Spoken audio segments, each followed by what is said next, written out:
Je suis Arès, le dieu de la guerre. Je suis la personnification de la force brute, de la rage et du tumulte des batailles.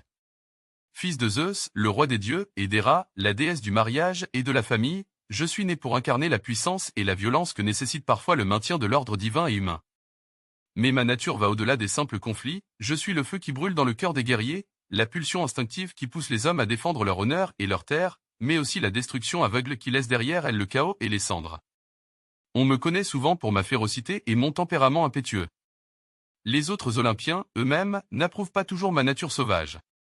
Mon propre père, Zeus, m'a souvent réprimandé pour ma brutalité incontrôlée, préférant l'intelligence stratégique d'Athéna, ma demi-sœur, à mon approche directe et agressive. Pourtant, ne vous méprenez pas, chaque éclat de colère et chaque bataille que je mène sert un but plus grand, une vérité plus profonde sur la nature humaine et divine. J'incarne la dualité de la guerre. Si d'un côté je suis la violence chaotique, d'un autre, je suis également celui qui forge les héros, qui met à l'épreuve leur bravoure et leur force. Chaque soldat qui brandit une épée, chaque guerrier qui s'élève contre l'oppression m'honore, même s'il ne le sait pas. Car dans chaque cri de guerre, dans chaque goutte de sueur et de sang versé sur le champ de bataille, je suis présent, silencieux témoin ou maître d'œuvre du carnage. Les mortels me vénèrent, mais avec crainte et respect. Je ne suis pas un dieu bienveillant, et je ne prétends pas l'être. Mes temples sont peu nombreux, car beaucoup redoutent d'attirer mon regard sur leur village ou leur cité.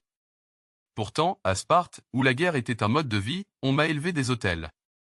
Les Spartiates, dans leur quête de perfection martiale, comprenaient mieux que quiconque mon essence. Je ne suis pas le chaos inutile, je suis la discipline de l'acier, le rugissement du courage, la danse fatale de la vie et de la mort.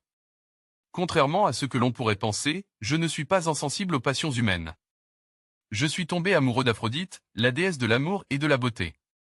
Notre union, bien qu'interdite, est un symbole de l'équilibre fragile entre Eros, le désir, et Thanatos, la destruction. De notre liaison sont nés plusieurs enfants, dont Phobo et Démo, la peur et la terreur, qui m'accompagnent souvent dans mes expéditions. Ils sont les incarnations des émotions que je fais naître sur les champs de bataille. Mais ne croyez pas que je sois simplement un destructeur sans but. Dans la guerre, il y a une certaine beauté cruelle, une vérité qui révèle les forces et les faiblesses des mortels. En tant que dieu de la guerre, je vois au-delà du carnage, je vois l'éclat de l'espoir, la flamme de la résilience et l'humanité elle-même confrontée à ses plus grandes épreuves. La guerre, bien que cruelle, est parfois nécessaire pour briser les chaînes de l'oppression, pour ramener l'équilibre ou pour forger un nouveau monde. Ainsi, je suis Arès, une force primordiale, incomprise mais essentielle. Je suis le fracas des armes, l'adrénaline du combat, le hurlement du vent qui emporte les âmes des guerriers tombés. Honorez-moi ou craignez-moi, mais sachez que je suis toujours là, dans l'ombre de chaque bataille, dans chaque lutte pour la survie, dans chaque cri de victoire ou de désespoir. Je suis Arès, et ma présence est à jamais gravée dans l'histoire des dieux et des hommes.